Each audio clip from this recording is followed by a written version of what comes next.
Hello. Good evening बच्चों। हम लोग स्टार्ट कर रहे हैं, ध्यान देना, फिजिकल केमिस्ट्री का एक नया चैप्टर स्टार्ट कर रहे हैं आज। नाम क्या है ध्यान देना? इलेक्ट्रोकेमिस्ट्री है। इलेक्ट्रोकेमिस्ट्री ध्यान देना बहुत ही एक इम्पॉर्टेंट चैप्टर है। चाहे तुम JEE Mains point of view से बात करो, चाहे तुम JEE advance point of view से बात करो। तो हम थोड़ा सा इलेक्ट्रोकेमिस्ट्री के बारे में पढ़ते हैं कि इसका मतलब क्या है। जो टर्म है इलेक्ट्रोकेमिस्ट्री, जो टर्म ध्यान देना इलेक्ट्रोकेमिस्ट्री, इलेक्ट्रोकेमिस्ट्री में ध्यान देना इलेक्ट्रो जो टर्म होता है, इलेक्ट्रो मतलब इलेक्ट्रिक करंट होता है। और जो केमिस्ट्री वाला टर्म है वो क्या होता है ध्यान देना? Chemical reaction. मतलब इलेक्ट्रो मतलब इलेक्ट्रिक करंट होता है और केमिस्ट्री मतलब क्या होता है? Chemical reaction. तो जैसे नाम ही सजेस्ट कर रहा है कि इनके बीच के रिलेशन के बारे में देना। इलेक्ट्रिक करंट और केमिकल रिएक्शन के बीच में जो रिलेशन होता है या इनका कन्वर्जन होता है, इन्हीं के रिलेशन के बारे में हमें क्या पढ़ना है, इस चैप्टर में पढ़ना है। तो इलेक्ट्रोकेमिस्ट्री समझ में आ रहा है बेसिकली कि branch of physical chemistry which deals with the conversion of electrical energy into chemical energy and chemical energy into electrical energy is known as electrochemistry। तो समझ में आ रहा है बेसिकली इस ब्रांच में हम लोग क्या पढ़ने, ये फिजिकल केमिस्ट्री का एक ब्रांच है जिसमें हम लोग डील कर रहे हैं कि कैसे केमिकल एनर्जी हमारे किस में कन्वर्ट हो रहा है, इलेक्ट्रिकल एनर्जी में, और कैसे हमारा इलेक्ट्रिकल एनर्जी कन्वर्ट हो रहा है केमिकल एनर्जी में। तो अगर मैं इसको लाइव एग्जांपल से तुम्हें समझाऊँ कि एक्चुअली इलेक्ट्रोकेमिस्ट्री कहाँ यूज होता है तुम्हारे कमर्शियल, क्योंकि इलेक्ट्रोकेमिस्ट्री का कमर्शियल यूज बहुत ज़्यादा है। जैसे तुम सभी के पास ध्यान देना, मोबाइल तो होगा। मोबाइल है तो बैटरी है। बैटरी में तुमने सुना होगा कि बैटरी चार्ज करना पड़ता है फिर डिस्चार्ज हो जाता है। तो होता है क्या ध्यान देना, जब बैटरी में तुम अपना चार्जर प्लग इन करते हो तो एक्चुअली इलेक्ट्रिकल एनर्जी किस में कन्वर्ट हो रहा है? केमिकल एनर्जी में। तो उस केस में कैसे बिहेव करता है ध्यान देना? एज ए इलेक्ट्रोलिटिक सेल की तरह बिहेव करता है। कहने का मतलब है कि इलेक्ट्रोकेमिस्ट्री में ध्यान देना, जो सेल की बात करते हैं, सेल हमारा दो तरीके का होता है। एक होता है हमारा इलेक्ट्रोकेमिकल सेल होता है और एक हमारा था इलेक्ट्रोलिटिक सेल। इलेक्ट्रोकेमिकल सेल जो है वो केमिकल एनर्जी को कन्वर्ट करता है इलेक्ट्रिकल एनर्जी में। इलेक्ट्रोलिटिक सेल जो है वो क्या करता है? इलेक्ट्रिकल एनर्जी को कन्वर्ट करता है केमिकल एनर्जी में। तो ये समझ में आ रहा? तो अगर मैं बैटरी वही अपने मोबाइल वाले एग्जांपल पे आ जाऊँ, जब हम चार्ज कर रहे हैं तो कैसे बिहेव कर रहा है? एज ए इलेक्ट्रोलिटिक सेल की तरह बिहेव कर रहा है। और जैसे डिस्चार्ज या हम लोग उसको यूज़ करना स्टार्ट कर देते हैं तो जो भी बैटरी में जो केमिकल एनर्जी स्टोर होता है वो केमिकल एनर्जी किस में कन्वर्ट होना स्टार्ट हो जाता है? तुम्हारा इलेक्ट्रिकल एनर्जी में कन्वर्ट होना स्टार्ट हो जाता है। तो जैसे मोबाइल बैटरी के साथ होता है, सेम उसी तरीके से ध्यान देना। अगर राउरकेला है तो मैं उम्मीद कर रहा हूँ कि क्योंकि यहाँ पे लाइट कटता रहता है, तुम बोल सकते हो कि सर यहाँ पे मैक्सिमम लोग के घर पे क्या होता है? इन्वर्टर होता है। तो इन्वर्टर भी ध्यान देना हमारा दोनों तरीके के सेल की तरह काम करता है। जब हम चार्जिंग करते हैं तो कैसे बिहेव करेगा? एज ए इलेक्ट्रोलिटिक सेल की तरह बिहेव करेगा। मतलब हमारा इलेक्ट्रिकल एनर्जी क्या इसमें कन्वर्ट होगा? केमिकल एनर्जी में स्टोर होना स्टार्ट हो जाएगा। और जैसे हम ध्यान देना, डिस्चार्ज होना स्टार्ट हो गया मतलब जैसे हम लोग लाइट कटा और हमने इन्वर्टर यूज करना स्टार्ट कर दिया। मतलब जो भी एनर्जी स्टोर हुआ था जब लाइट था, वही जो केमिकल एनर्जी में स्टोर हुआ था, अब वो केमिकल एनर्जी रिएक्शन होगा उसके अंदर और किसमें कन्वर्ट होना स्टार्ट हो जाएगा? हमारा इलेक्ट्रिकल एनर्जी में कन्वर्ट होना स्टार्ट हो जाएगा। तो वही ये ध्यान देना, हम जो इलेक्ट्रोकेमिस्ट्री में बेसिकली पढ़ेंगे उस टाइप के सेल के बारे में पढ़ेंगे जहाँ पे हमारा केमिकल एनर्जी किस में कन्वर्ट हो रहा होगा? इलेक्ट्रिकल एनर्जी में। और इलेक्ट्रिकल एनर्जी किस में कन्वर्ट होगा? केमिकल एनर्जी में। तो घुमा फिरा के इलेक्ट्रोकेमिस्ट्री में हम लोग क्या पढ़ने वाले हैं कि बेसिकली देखने वाले हैं कि इलेक्ट्रिक करंट और केमिकल रिएक्शन के बीच में जो रिलेशन होता है वो क्या होता है, और उसका हम लोग क्या देखने वाले हैं? एप्लीकेशन देखने वाले हैं। तो वही जैसे एग्जाम्पल ये इसका जो ये क्या बोलते हैं, इसका डेफिनेशन जो है वो क्या है? Branch of physical chemistry which deals with the conversion of electrical energy into chemical energy and chemical energy into electrical energy known as electrochemistry. तो बेसिकली हमें दो इंपॉर्टेंट सेल के बारे में पढ़ना है जो कि बहुत इंपॉर्टेंट है। एक हमारा इलेक्ट्रोकेमिकल सेल है जो केमिकल एनर्जी को कन्वर्ट करता है इलेक्ट्रिकल एनर्जी में। एक हमारा इलेक्ट्रोलिटिक सेल है जो इलेक्ट्रिकल एनर्जी को कन्वर्ट करता है केमिकल एनर्जी में। इसके अलावा एक तीसरा पॉइंट है, ध्यान देना, कंडक्टेंस ऑफ सॉल्यूशन भी पढ़ना है। तो it also deals with the conductance of the solution. तो then it also deals with the conductance of the solution. मतलब इलेक्ट्रोकेमिस्ट्री में तीन चीज इंपॉर्टेंट है। एक तो मेरा इलेक्ट्रोकेमिकल सेल इंपॉर्टेंट है, ध्यान देना ये बहुत ज़्यादा इंपॉर्टेंट है क्योंकि बच्चे का कन्फ्यूजन इलेक्ट्रोकेमिकल सेल में ही होता है। इलेक्ट्रोलिटिक सेल में तो मैं एक फार्मूला मतलब ब्रह्मास्त्र दे दूंगा, सिंपल एक फार्मूला दे दूंगा तो होगा क्या? उससे सारे क्वेश्चन बनने स्टार्ट हो जाएंगे। जबकि हमारा जो कंडक्टेंस ऑफ सॉल्यूशन की बात करोगे उसमें फार्मूला बेस्ड क्वेश्चन आता है। तो दो पार्ट बहुत आसान है। जो पहला पार्ट है इलेक्ट्रोकेमिकल सेल जो पढ़ेंगे वो पार्ट थोड़ा सा डिफिकल्ट है।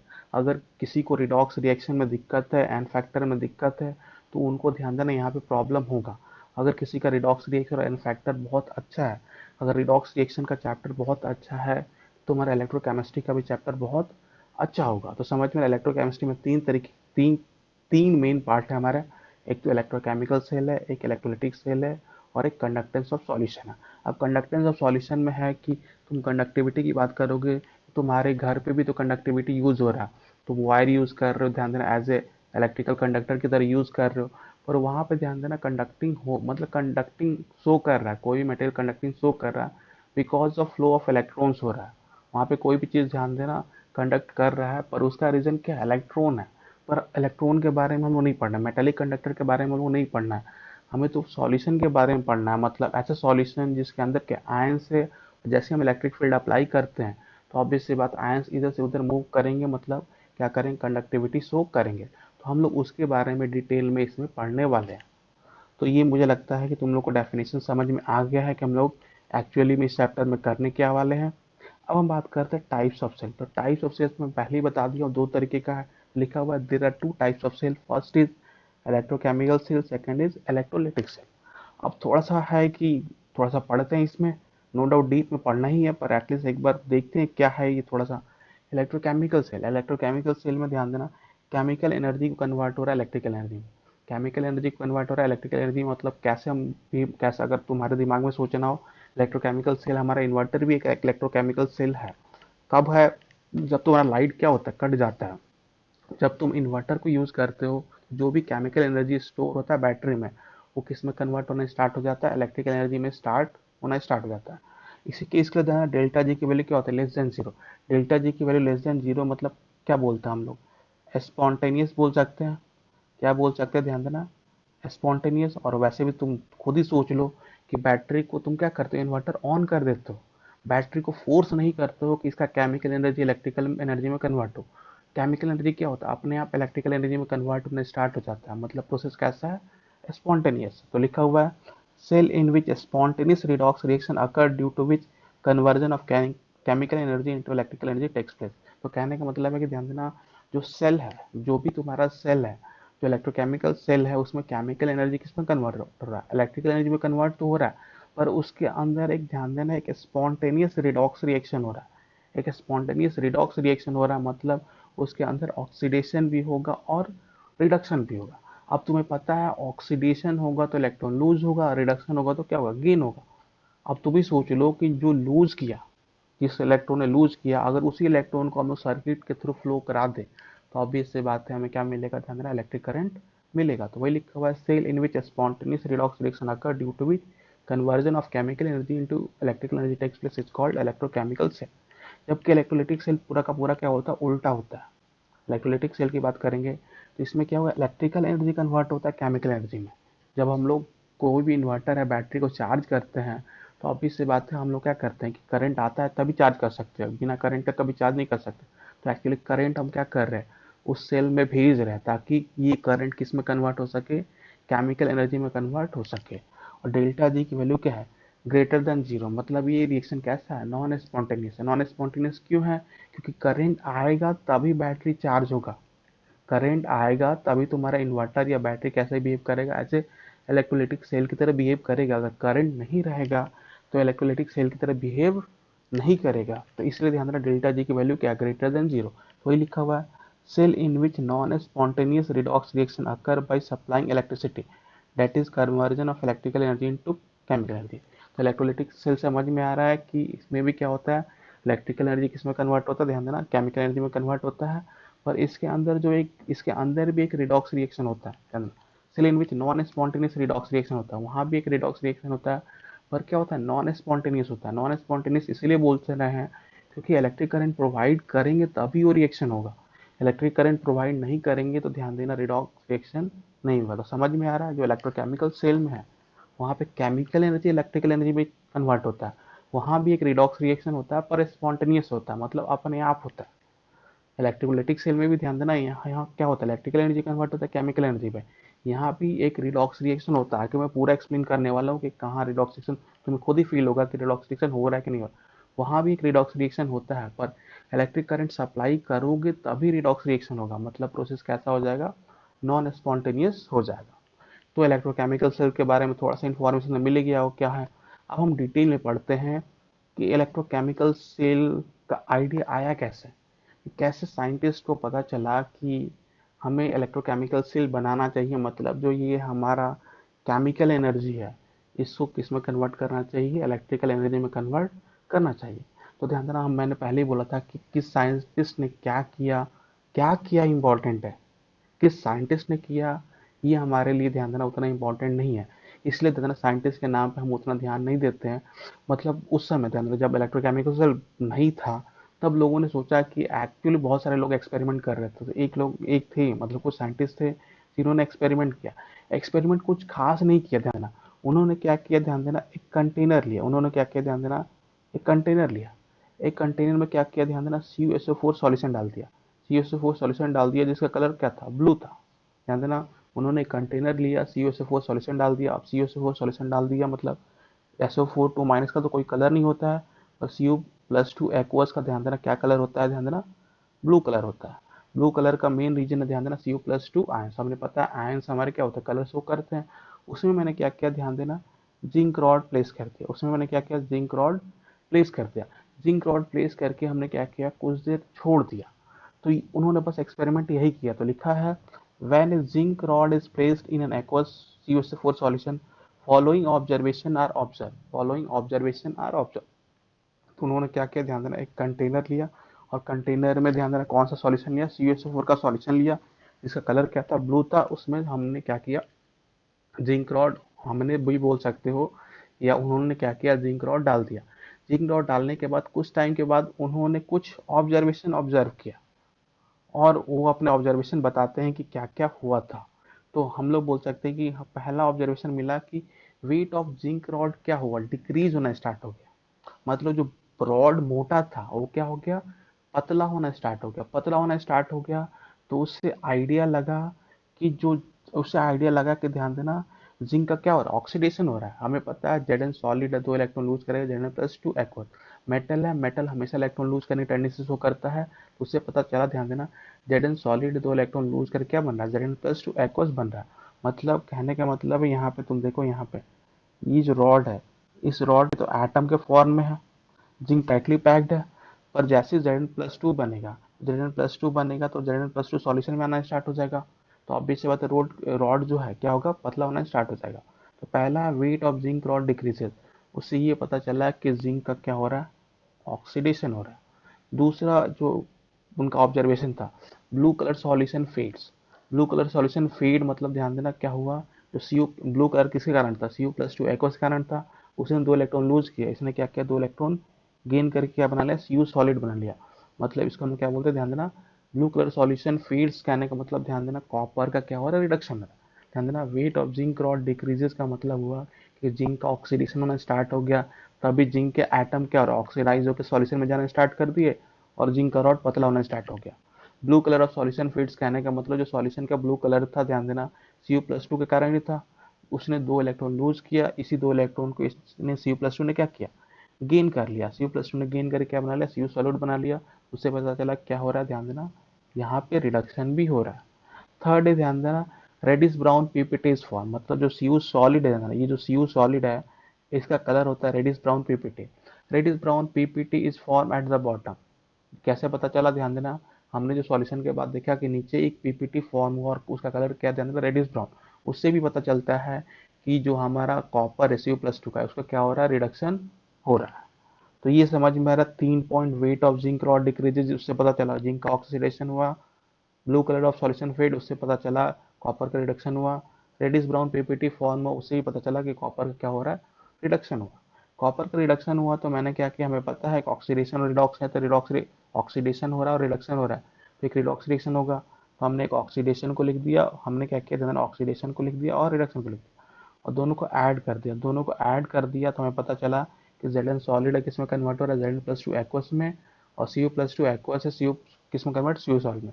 इसको हम बोलते हैं स्पॉन्टेनियस डायरेक्ट रिडॉक्स रिएक्शन। इसको हम लोग क्या बोलते हैं, ध्यान देना spontaneous direct redox reaction. Temperature के बारे में आते हैं, ध्यान देना, क्योंकि टेम्परेचर समझाने के लिए मुझे ये इक्वेशन समझाना इंपॉर्टेंट है। तो इसको क्या बोलते हैं हमने, स्पॉन्टेनियस डायरेक्ट रिडॉक्स रिएक्शन। कहने का मतलब है जिंक ने 2 इलेक्ट्रॉन लूज किया, और कॉपर वहीं पे बैठा हुआ था, उसने क्या किया, दोनों को एक्सेप्ट कर लिया। तो इसने लूज किया और इसने गेन कर लिया। तो इसको हम क्या बोलते हैं, स्पॉन्टेनियस डायरेक्ट रिडॉक्स रिएक्शन। देखो ना यहाँ पे, थोड़ा सा देखो यहाँ पे, यहाँ पे जो जिंक रहा है इसने 2 इलेक्ट्रॉन लूज किया, और यहाँ पे क्या, कॉपर, इसने लूज किया और इसने क्या किया, गेन कर लिया। तो इसको हम लोग क्या बोलते हैं, स्पॉन्टेनियस डायरेक्ट रिडॉक्स रिएक्शन बोलते हैं।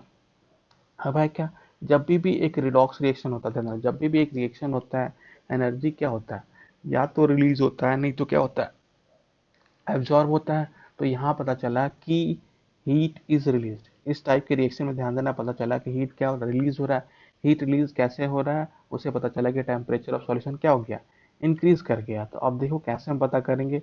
तो जो हमारा आफ्टर सम टाइम के बाद जो था, कुछ इस तरीके का फिगर मिला। यहाँ पे तुम देख सकते हो जिंक का रॉड क्या हो चुका है, डिक्रीज कर चुका है। यहाँ पे रेडिस ब्राउन पीपीटी फॉर्म हो चुका है। और हमने टेम्परेचर का यूज करके, सॉरी थर्मोमीटर का यूज करके हमने क्या किया, टेम्परेचर को नाप लिया कि टेम्परेचर बढ़ा है, या मेजर कर लिया टेम्परेचर बढ़ा है या घटा। तो हमारे 4 पॉइंट्स थे कि wait of zinc rod decreases, उससे पता चला कि जिंक का ऑक्सीडेशन हुआ है।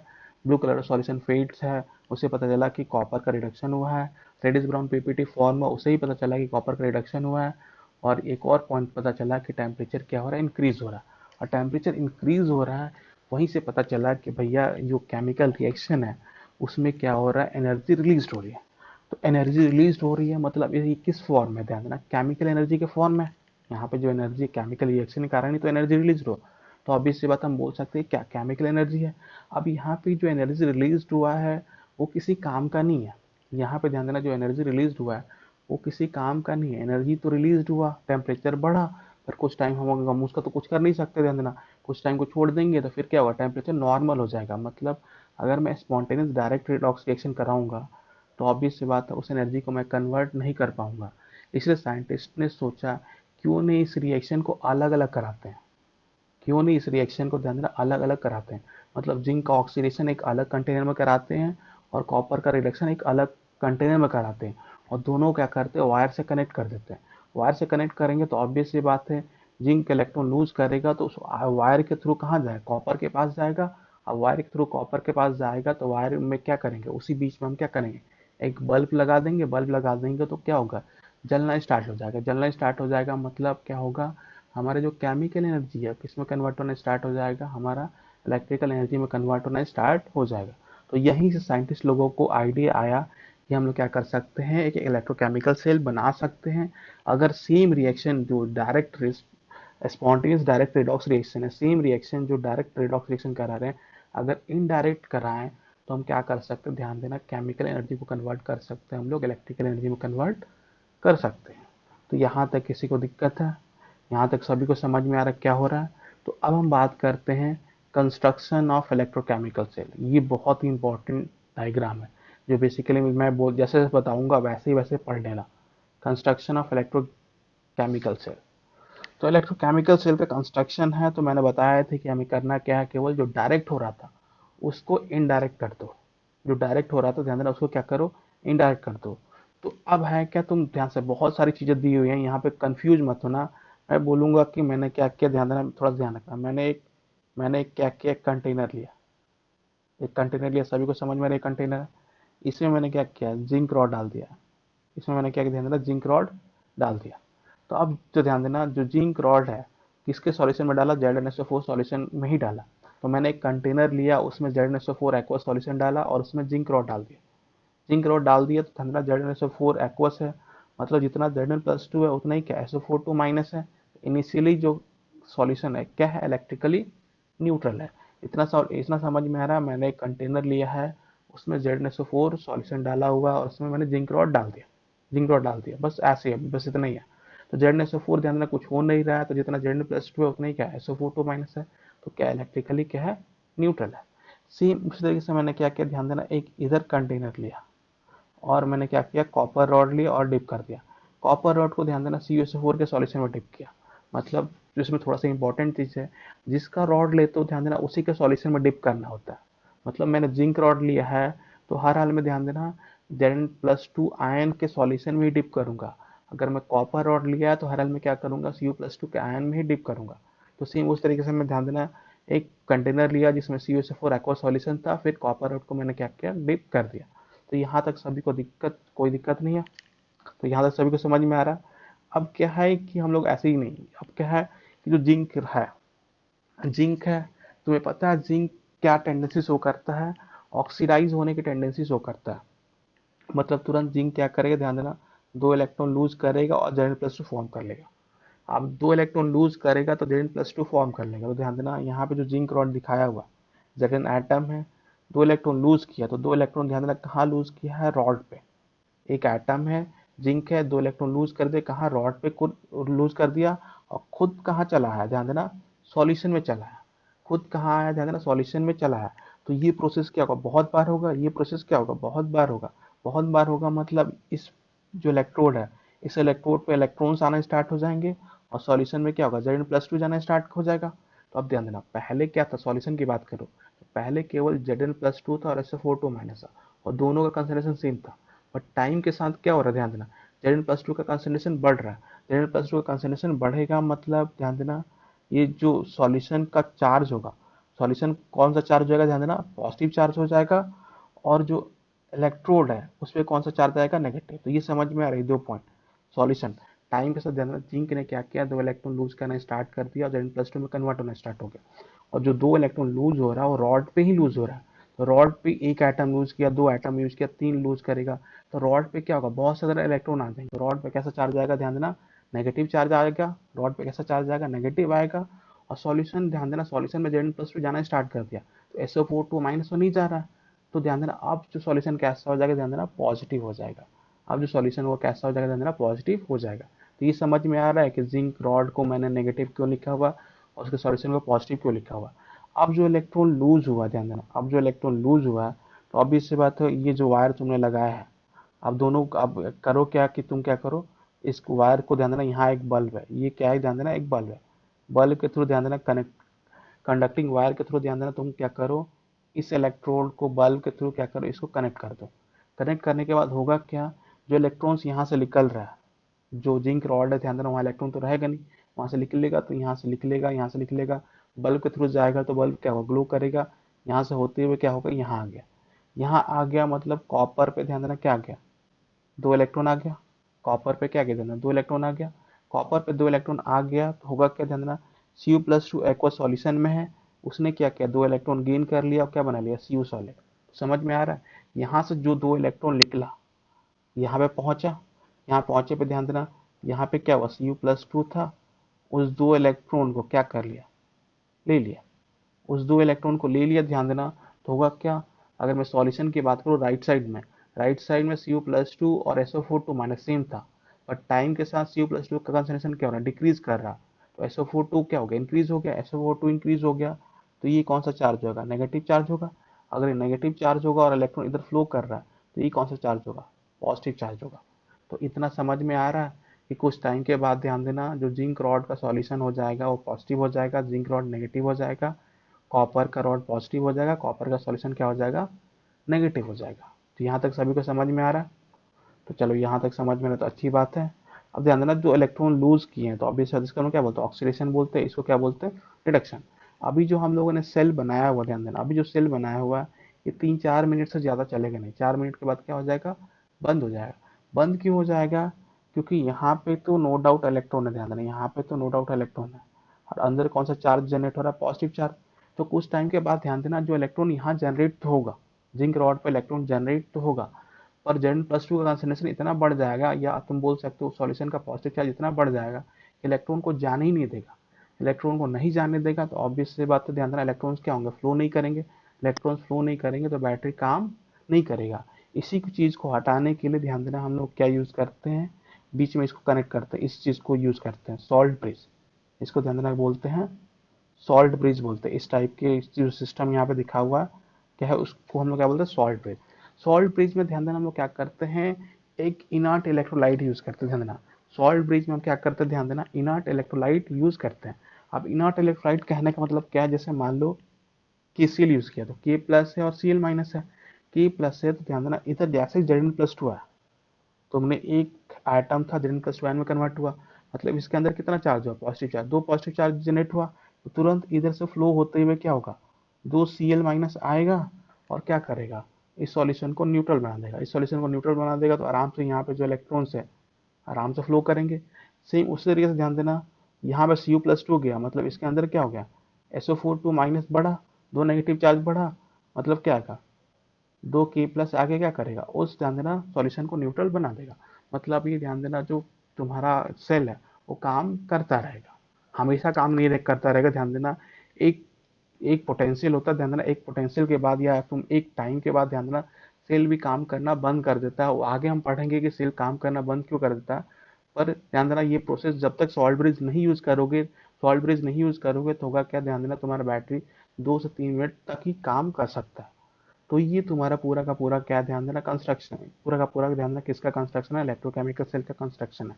इसमें किसी को डाउट है, इसमें किसी को डाउट नहीं, ध्यान देना। तो इसी प्रोसेस को हम लोग क्या बोलते हैं, इनको कंबाइन कर देंगे दोनों रिएक्शन को, तो क्या बोलते हैं, इनडायरेक्ट रिडॉक्स रिएक्शन। मतलब oxidation reduction takes place in separate container. समझ में रहा, इनडायरेक्ट कराया तो ऑब्वियस सी बात है, जो इलेक्ट्रॉन्स ध्यान देना वहाँ पे डायरेक्टली, वहाँ पे मैं पहले एक्सपेरिमेंट की बात करूँ तो जेड ने 2 इलेक्ट्रॉन लूज कर कॉपर ने एक्सेप्ट कर लिया।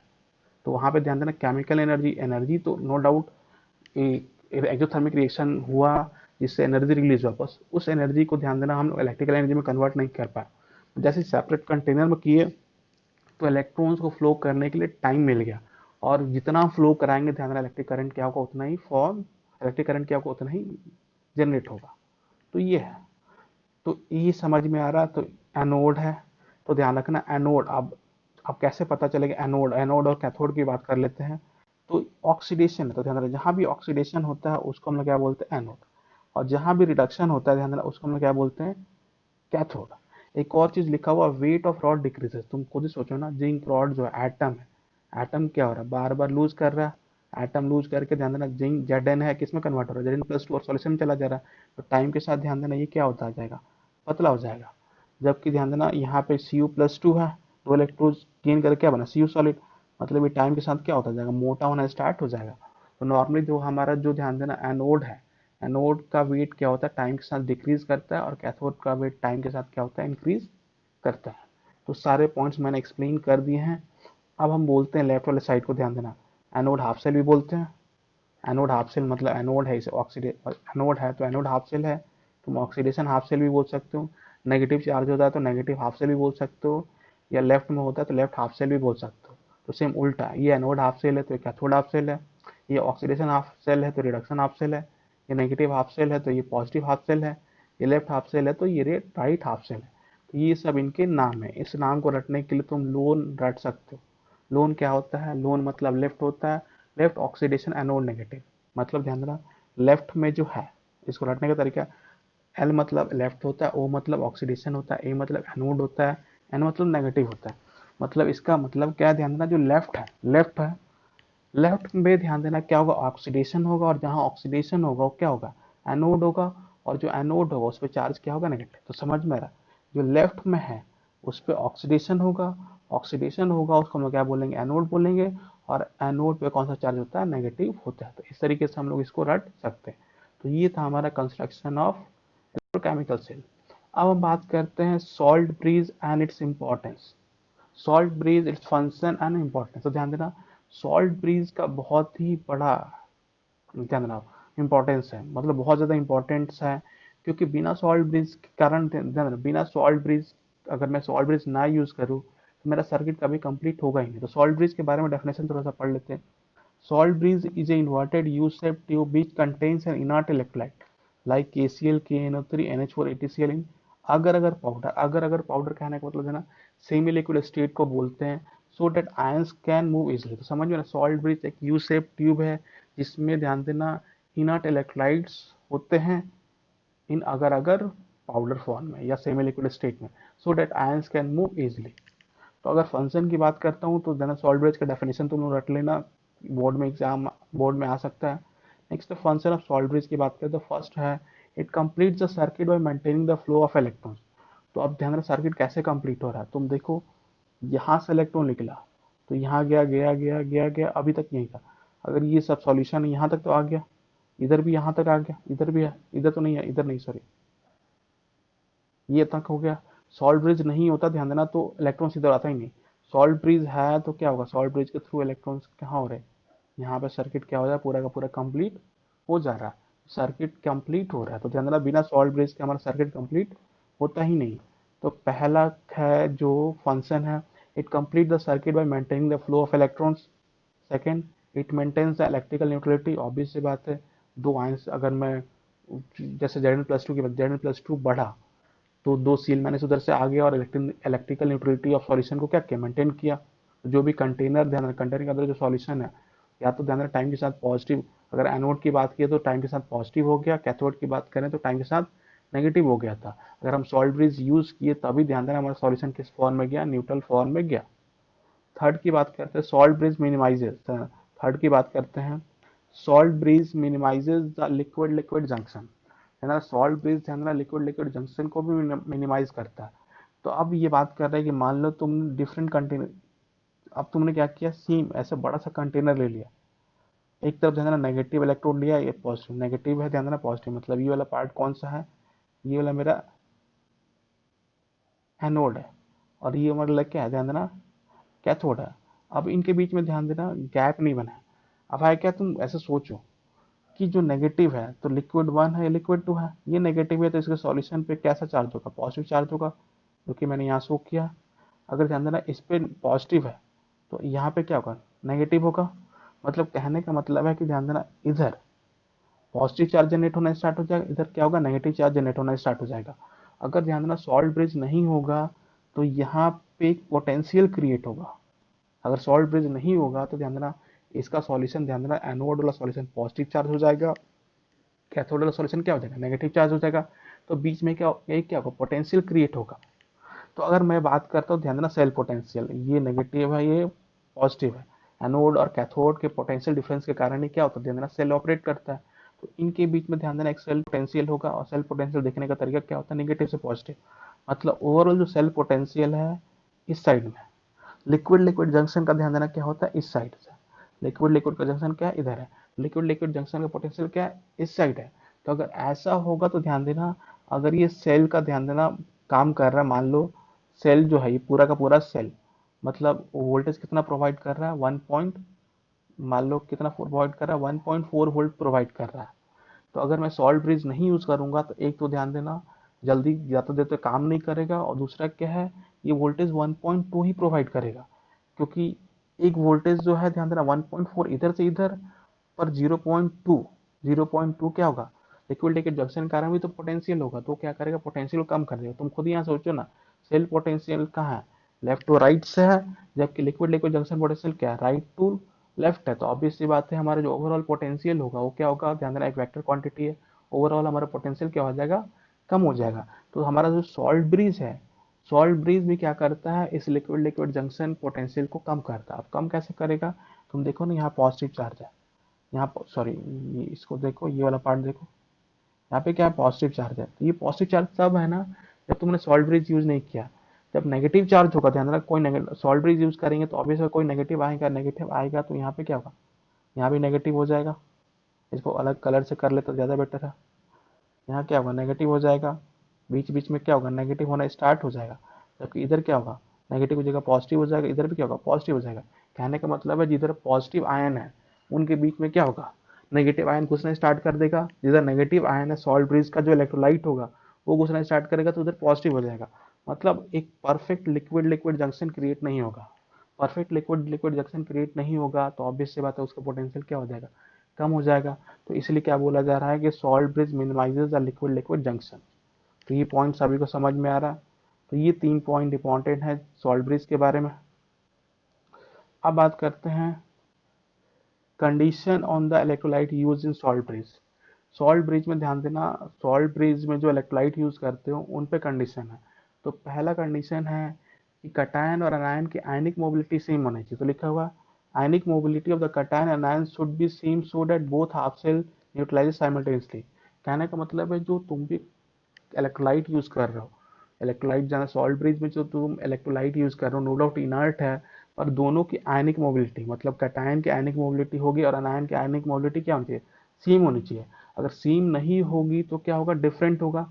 डिफरेंट होगा तो मान लो कि जो कटायन है उसकी आयनिक मोबिलिटी क्या ज़्यादा है अनायन से, तो कटायन का ज़्यादा है, कटायन का ज़्यादा है, तो यहाँ देखो कटायन का ज़्यादा होगा तो ऑब्वियस सी बात है ये तुरंत जाके क्या करेगा, न्यूट्रलाइज कर देगा, जबकि ये क्या होगा यहीं तक पहुंचा रहेगा। तो समझ में आ रहा, इधर न्यूट्रलाइजेशन क्या होगा फास्ट होगा, इधर न्यूट्रलाइजेशन क्या होगा स्लो होगा। इधर न्यूट्रलाइजेशन स्लो होगा तो ऑब्वियस सी बात है सेल पे क्या होगा इफेक्ट पड़ेगा, और सेल पे इफेक्ट पड़ेगा तो हमारा क्या बैटरी काम करना बंद कर देगा। वही पॉइंट लिखा है, ionic mobility of the cation and anion should be same so that both half cell neutralizes simultaneously. समझ में आ रहा है, जो इलेक्ट्रोलाइट ऐसा इलेक्ट्रोलाइट यूज करो जिसकी आयनिक मोबिलिटी क्या हो सेम हो, मतलब एक ध्यान देना इधर अगर पॉजिटिव चार्ज जनरेट होता है उधर अगर नेगेटिव चार्ज जनरेट हो रहा है तो दोनों को एक साथ न्यूट्रलाइज करना इंपॉर्टेंट है। और दोनों को एक साथ न्यूट्रलाइज इसी दोनों एक साथ न्यूट्रलाइज एक ही केस में कर सकते हैं जब उधर से जब अनायन है इस साइड, और जब इधर इस साइड अनायन है और इस साइड कटायन है, दोनों की आयनिक मोबिलिटी सेम होगी तभी क्या होगा दोनों सेम टाइम पे दोनों सॉल्यूशन को न्यूट्रलाइज कर सकते हैं, दोनों को न्यूट्रल बना सकते हैं। नेक्स्ट आयनिक मोबिलिटी क्या होता है, तो वही distance travel by an ion in per unit time under the influence of electrical field having potential difference 1 volt. तो ये आयनिक मोबिलिटी का डेफिनेशन है, थोड़ा सा देख लेना क्योंकि ये पार्ट तुम्हें थोड़ा अच्छे तरीके से पढ़ाया जाएगा तुम्हारे क्या फिजिक्स वाले पार्ट में। नेक्स्ट है among the cation H plus has the highest ionic mobility and among the anion OH minus has the highest ionic mobility।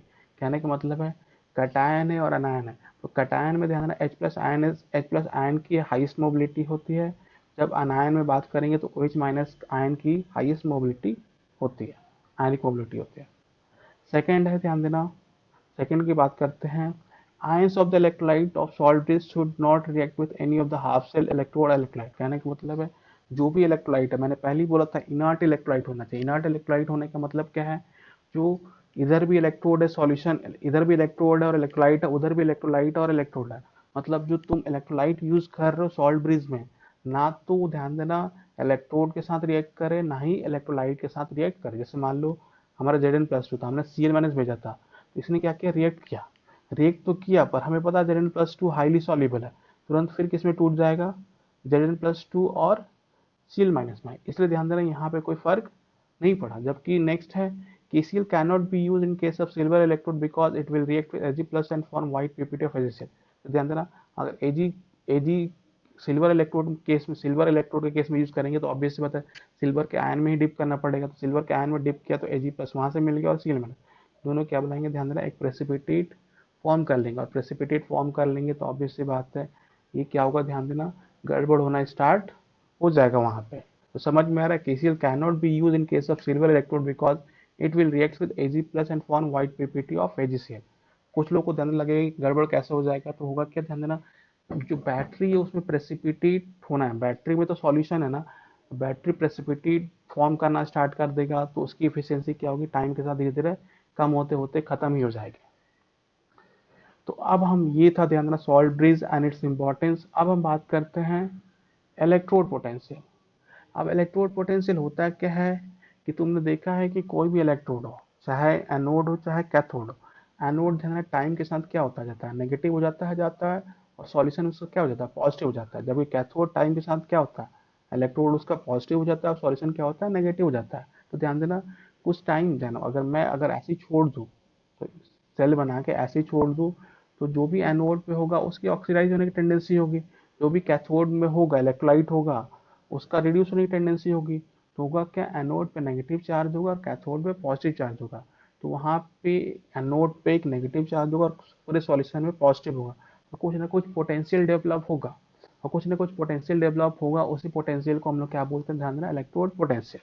तो वही लिखा हुआ when ever any metal rod is dipped into the solution of its own ion then depending upon the magnitude of two types of opposite tendency solution pressure and osmotic pressure three possibility में occur। मैं यहाँ पे थोड़ा सा different तरीके से समझाता हूँ कि मैं दो टर्म लेता हूँ solution pressure and osmotic pressure, बात ध्यान रखना घूम फिर के वही आएगी। थ्री पॉसिबिलिटी में अकर हो सकता है कि वेट ऑफ रॉड इंक्रीज कर जाए, हो सकता है वेट ऑफ रॉड डिक्रीज कर जाए। वेट ऑफ रॉड इंक्रीज करेगा और डिक्रीज करेगा, एक ही केस में डिक्रीज इंक्रीज डिक्रीज कर सकता है अगर हमारा क्या हो एक्टिव इलेक्ट्रोड हो। अगर हम किसकी बात कर रहे हैं ध्यान देना एक्टिव इलेक्ट्रोड की बात करें तभी हमारा ध्यान देना वेट ऑफ रॉड इंक्रीज कर सकता है डिक्रीज कर सकता है। Wait of rod is constant, ये कैसा ध्यान देना, इनर्ट इलेक्ट्रोड होता है तो वेट ऑफ रॉड क्या होता है, कांस्टेंट होता है। तो अब हम थोड़ा सा पढ़ लेते हैं सॉल्यूशन प्रेशर होता क्या है, और घूम फिर के वहीं पे जाओगे, मैं बता रहा हूँ ना, बस ये पढ़ाने का तरीका है, पर घूम फिर के हम वहीं जाएंगे। तो सॉल्यूशन प्रेशर में एसपी डिफाइन करता हूँ। तो एसपी क्या है, tendency of metal to convert into an. अब सॉल्यूशन प्रेशर और ऑस्मोटिक प्रेशर जो सॉल्यूशन में पढ़ा था, ध्यान देना, उनसे कुछ लेना देना नहीं है। सॉल्यूशन प्रेशर एक टर्म है जिसको मैंने डिफाइन किया, tendency of metal to convert into ion.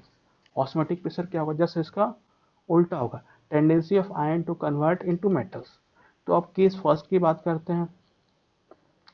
Case first की बात करते हैं, when SP is greater than OP.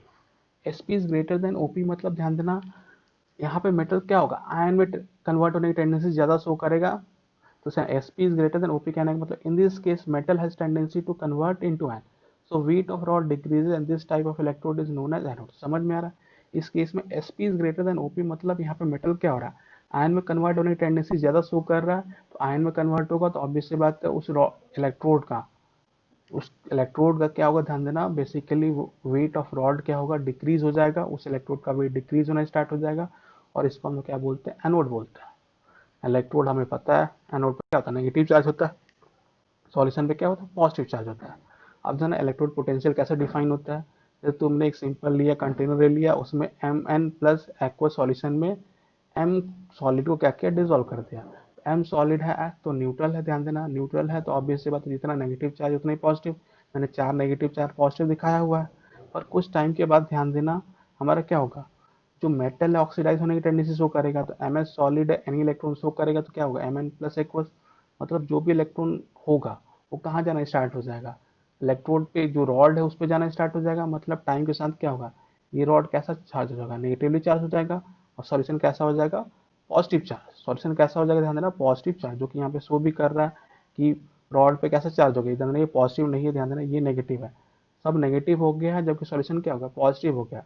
अब कुछ लोग बोलेंगे कि सर क्या हमेशा चलता रहेगा, नहीं हमेशा नहीं चलेगा, क्योंकि ध्यान देना आसपास का एरिया, अगर मैं बोल रहा हूँ कि मान लो ये जो लेयर है, लेयर वाले पर सभी ध्यान देना एटम्स किस में, एटम्स चले गए, तो इसके अगल बगल क्या होगा, positive positive positive positive positive, यहाँ नेगेटिव नेगेटिव नेगेटिव नेगेटिव, यहाँ भी नेगेटिव है, यहाँ भी नेगेटिव, यहाँ भी नेगेटिव, यहाँ भी नेगेटिव है।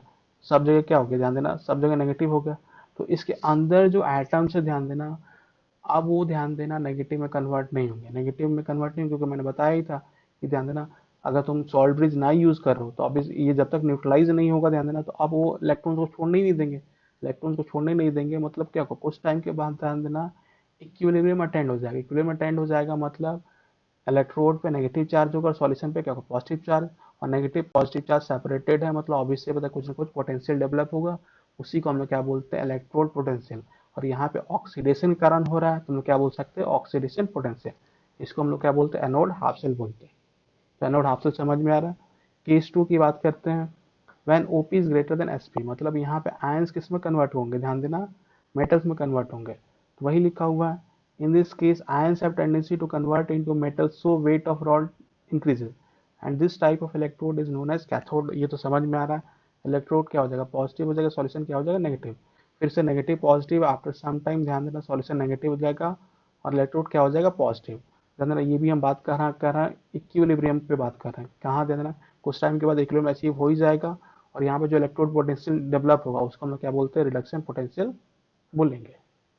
थर्ड होता है, ध्यान देना, थर्ड, थर्ड जहाँ पे वेट ऑफ रॉड इंक्रीज और डिक्रीज ना करे, मतलब वहाँ पे क्या हो, एसपी और ओपी क्या हो जाए, सेम हो जाए।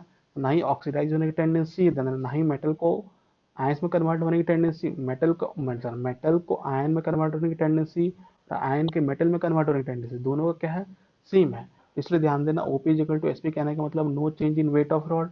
मतलब इस टाइप के इलेक्ट्रोड को हम लोग क्या बोलते हैं, इनर्ट इलेक्ट्रोड बोलते हैं। मतलब ध्यान देना यहाँ पे अभी भी इलेक्ट्रॉन फ्लो होंगे, पर ध्यान देना इलेक्ट्रॉन्स ही फ्लो होंगे, वेट ऑफ रॉड और वेट ऑफ रॉड ना ही इंक्रीज करेगा ना ही डिक्रीज करेगा। तो ध्यान देना इलेक्ट्रॉन ट्रांसफर एग्जाम्पल प्लेटिनम और कार्बन। इनफैक्ट ध्यान देना हम लोग एक्टिव इलेक्ट्रोड्स यूज नहीं करते, हम लोग क्या यूज करते हैं, ध्यान देना इनएक्टिव इलेक्ट्रोड्स या इनर्ट इलेक्ट्रोड्स यूज करते हैं।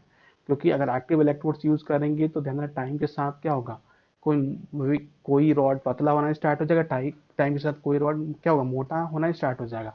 और हमारा मोटा, कोई रॉड को मोटा पतला करने में हमें कोई इंटरेस्ट नहीं है, ध्यान देना हमें तो क्या करना है, ध्यान देना केमिकल रिएक्शन से इलेक्ट्रिकल एनर्जी प्रोड्यूस कराना है। तो हमें किससे केवल मतलब है, केवल इलेक्ट्रॉन से ही मतलब है। तो सबसे बेस्ट कौन सा है हमारे लिए, इनएक्टिव इलेक्ट्रोड्स, जहाँ पे ओपी इजिकल टू क्या है, एसपी है। तो वही लिखा हुआ है, in the condition of equilibrium there will be some separation of charges and due to this charge separation potential difference is developed which is known as electrode potential, जो कि कहानी मैंने दिखाई दिया कि हर में क्या रहा था, चार्ज सेपरेशन हो ही रहा था, और चार्ज सेपरेशन होगा तो एक पोटेंशियल डिफरेंस क्रिएट ही होगा। लिखा हुआ if it is due to oxidation then it is oxidation potential, if it is due to reduction then it is known as reduction potential। समझ में आ रहा है, अगर ऑक्सीडेशन के कारण है तो ऑक्सीडेशन पोटेंशियल है, रिडक्शन कारण है तो रिडक्शन पोटेंशियल है।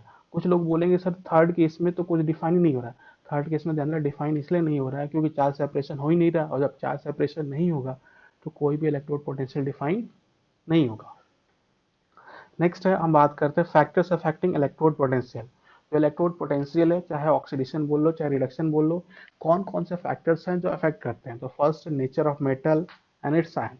Nature of metals and it's ion कहने का मतलब जान देना कि है कुछ मेटल्स हैं जिनकी ऑक्सीडाइज होने की टेंडेंसी क्या है, ज़्यादा होती है, कुछ की कम होती है। तो जिनकी ज़्यादा होगी तो उनका इलेक्ट्रोड पोटेंशियल ज़्यादा होगा, जिनका कम होगा उनका इलेक्ट्रोड पोटेंशियल क्या होगा, कम होगा। जैसे आयरन है, आयरन में देखो दो होता है, +2 भी होता है और +3 भी होता है। तो अगर ध्यान देना ऑक्सीडाइज होने की टेंडेंसी किसी की ज़्यादा है किसी कम है, तो उसके अनुसार ही क्या होगा, उसका इलेक्ट्रोड पोटेंशियल होता है। सेकंड की बात करते हैं, कंसंट्रेशन ऑफ आयन।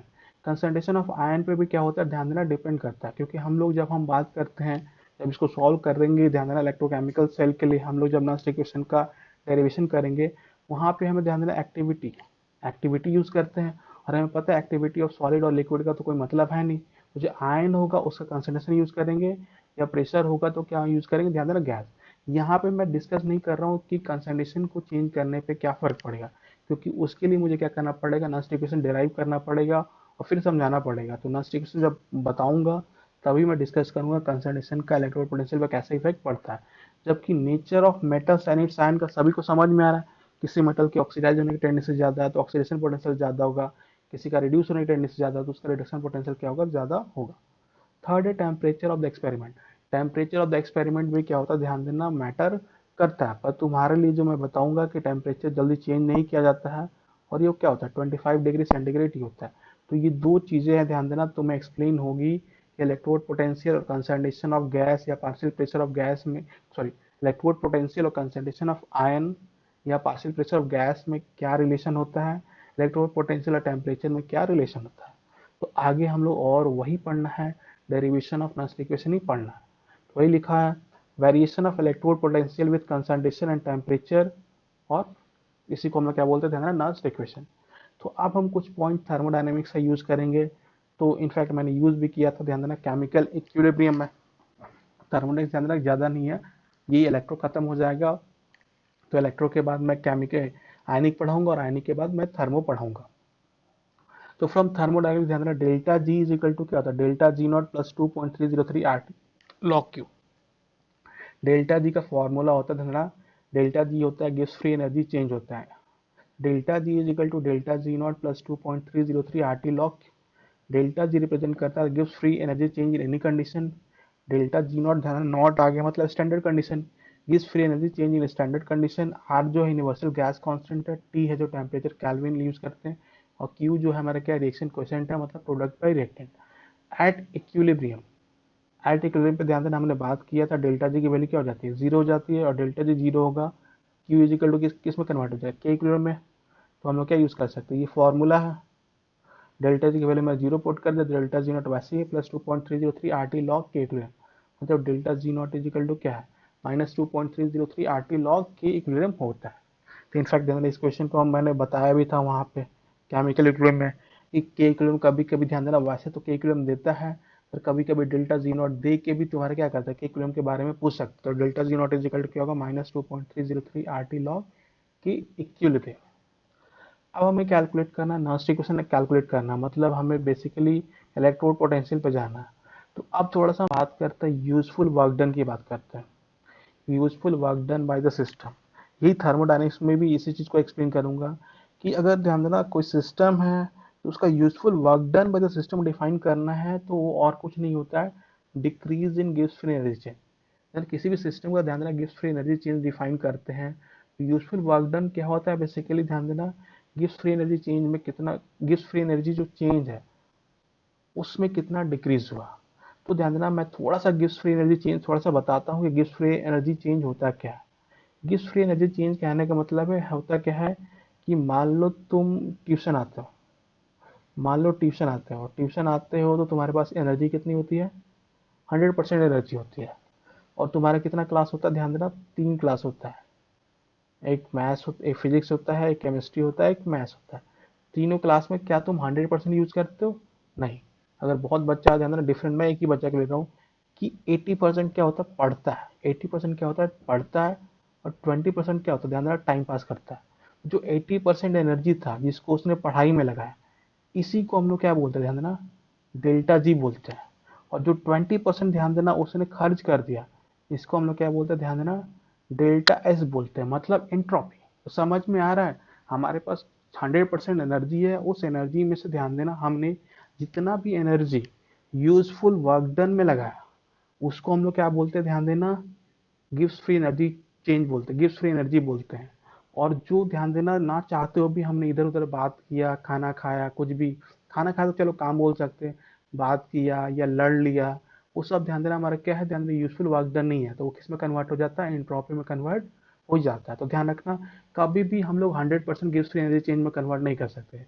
जैसे तुम पढ़ते हो, 1 घंटे के लिए पढ़ते हो, बीच बीच में कुछ ना कुछ तो सोचते ही हो, दिमाग में तुम्हारा कुछ ना कुछ आता ही है। तो ध्यान देना 100% गिव्स फ्री एनर्जी हम लोग नहीं कर सकते, क्योंकि हमारा पॉसिबल नहीं है। समझ में आ रहा है, हमारे पास कोई काम है, अगर मैंने यूजफुल वर्क डन में कन्वर्ट कर दिया, कोई एनर्जी है मैंने उसको यूजफुल वर्क डन में जितना कन्वर्ट किया उसको गिव्स फ्री एनर्जी बोलेंगे, और बाकी का जो फालतू चला गया उसको हम लोग क्या बोलते हैं, एंट्रोपी। तो वही लिखा यूजफुल वर्क डन में द सिस्टम क्या होता है, decrease in gives free energy change. Decree पहले गिव्स फ्री एनर्जी होता है, फिर कितना डिक्रीज किया। मतलब मैं डब्ल्यू यूजफुल की बात करूँ तो क्या लिख सकता हूँ, माइनस डेल्टा जी बोल सकता हूँ। और यहाँ पे अगर मैं बात करूँ तो इलेक्ट्रोकेमिकल सेल में केमिकल एनर्जी किस में कन्वर्ट हो रहा है, इलेक्ट्रिकल एनर्जी में। तो डब्ल्यू यूजफुल और कुछ नहीं है, इलेक्ट्रिकल वर्क डन है। और इलेक्ट्रिकल वर्क डन निकालने का फॉर्मूला क्या होता है, charge into potential. Electrical work done का फॉर्मूला निकालने के लिए क्या, इलेक्ट्रिकल वर्क डन कैलकुलेट करने का तरीका क्या है, चार्ज इनटू पोटेंशियल।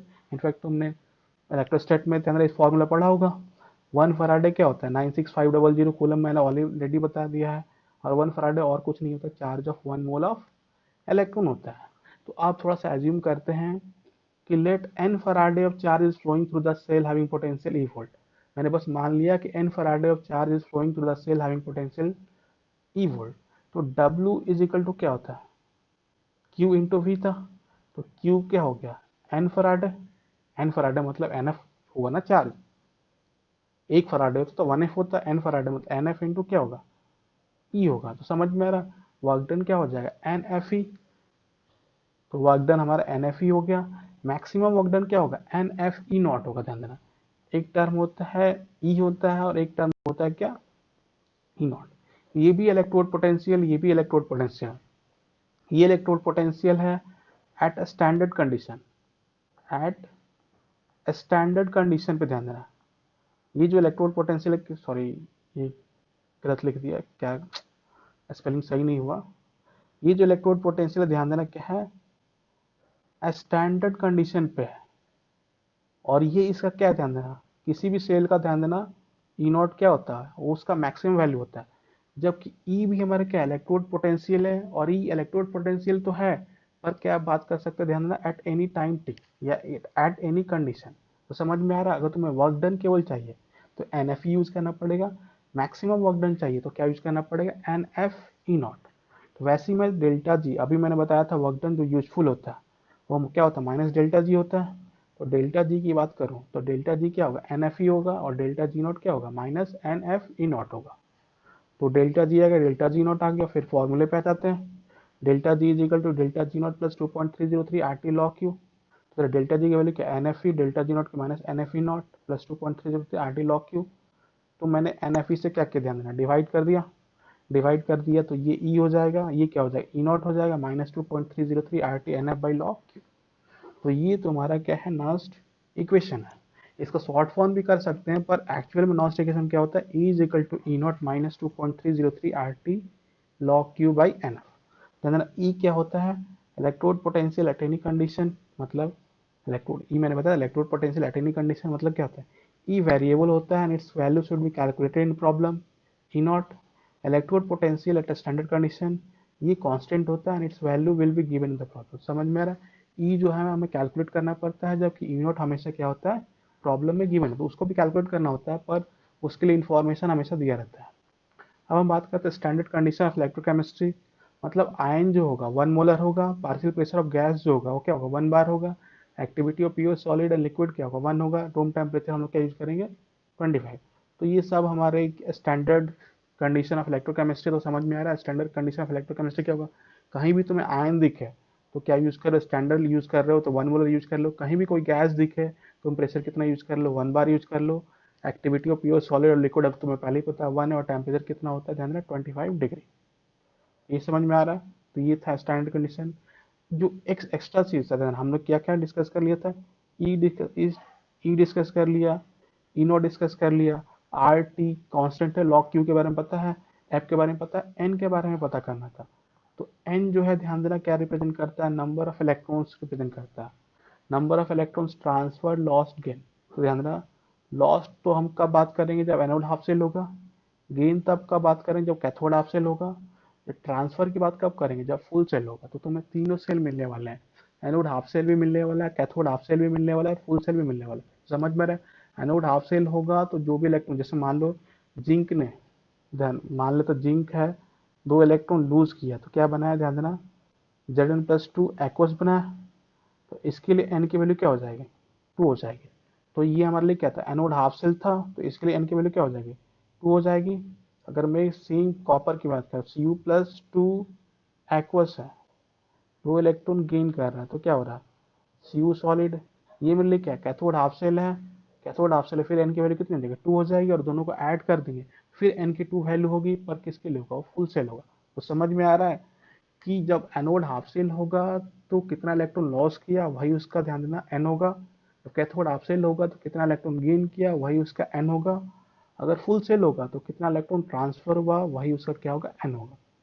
अब 2.303 R T by N F, 2.303 भी कांस्टेंट, आर भी कांस्टेंट है, टेम्परेचर 25 डिग्री सेंटीग्रेड लेते हैं, एफ भी कांस्टेंट है, तो हमने क्या किया मल्टीप्लाई करके इसको शॉर्ट फॉर्म में लिख लिया 0.0591 बाई एन। इसको बहुत शॉर्ट फॉर्म में तुम ऐसे भी लिख सकते हो 0.06, पर ध्यान देना जब बोला जाए तभी यूज किया करो। 0.0591 को हम लोग क्या यूज कर सकते हैं 0.06 यूज कर सकते हैं। तो फॉर्मूला कुछ ऐसा हो जाएगा E is equal to E naught minus 0.0591 by n log product by react. तो ये तुम्हारा कंप्लीट नॉनस्ट इक्वेशन आ गया जब तुमने टेम्परेचर क्या यूज कर लिया 25 डिग्री। तो टेम्परेचर का इफेक्ट समझ में आ रहा है, एनोड पे टेम्परेचर बढ़ाओगे तो इससे क्या होगा कम होगा। देखो ना यहाँ पे, यहाँ देखो टेम्परेचर, अगर यहाँ पे देखो टेम्परेचर, टेम्परेचर बढ़ेगा तो इनवर्ट सेल की वैल्यू क्या होगी कम होगी क्योंकि नेगेटिव है। अब कंसंट्रेशन की बात करते हैं तो कंसंट्रेशन में ध्यान देना ऊपर प्रोडक्ट का भी आता है और रिएक्टेंट का भी है, तो प्रोडक्ट का बढ़ेगा ध्यान देना तो इलेक्ट्रोड पोटेंशियल कम होगा, अगर रिएक्टेंट का बढ़ेगा तो इलेक्ट्रोड पोटेंशियल क्या होगा बढ़ेगा। तो इस तरीके से बोल सकते हैं। तो हमारा कंसेंट वेरिएशन ऑफ ध्यान देना sorry dependence of concentration and temperature और इलेक्ट्रोड पोटेंशियल सभी को समझ में आ रहा है। तुम चाहो तो तुम क्या कर सकते हो इसका ग्राफ भी बना सकते हो।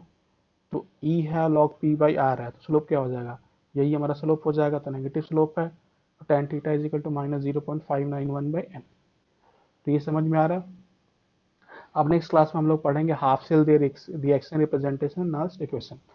तो यहाँ तक ध्यान देना, यहाँ तक पढ़ लो सभी लोग, और इसको थोड़ा सा ढंग से पढ़ना क्योंकि इलेक्ट्रोकेमिकल सेल थोड़ा सा डिफिकल्ट है। एक बार इनिशियली 2-3 लेक्चर थोड़ा ढंग से पढ़ो ताकि पूरा का पूरा समझ में आ जाए, और एक बार समझ में आ गया ध्यान देना बाकी इसके क्वेश्चन बहुत ही आसान होते हैं। तो चलो उम्मीद करता हूँ कि सभी लोग पढ़ रहे हैं और बाकी होमवर्क भी बनाया करो।